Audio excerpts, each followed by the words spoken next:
I'm David Pearson. They call me Little Eagle. This is my wife Tracey Pearson. We down here at South Georgia running Pro 275.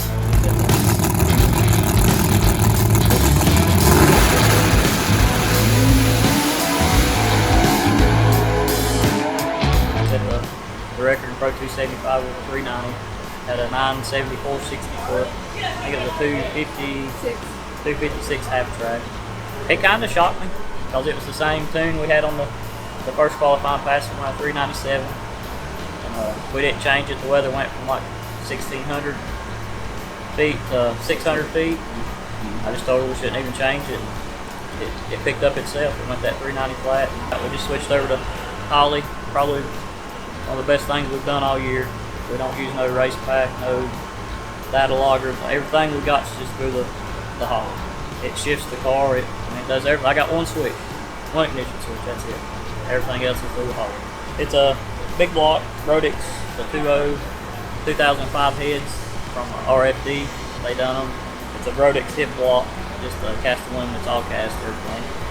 Got a Jared Thompson Motorsports intake, billet intake. We've been working with him over the winter on design of the runners, trying to pick up the top end and stuff. And I think we're going to try a different one over the winter, a different runner style. And we got the V30 Vortech on it.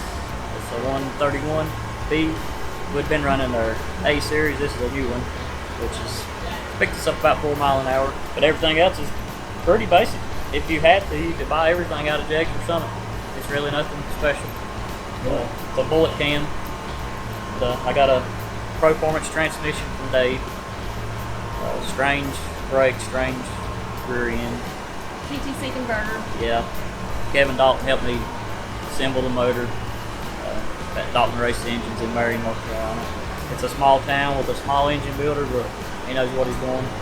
My wife, she's on the keyboard. We talk it over and she puts everything in the computer. It's a good husband-wife team. Really nothing special. I mean, the Holleys, if we ever have a problem, we call Ryan, and which we ain't have a problem unless it was ourselves. If I had to do it all over, I'd do it again. Easy to use. The coil plugs, that's the best thing I've ever done. You can look it over, but it's really nothing special. It's just everything cast. I tried to build it simple where if I needed parts, I could just go down the road and get them.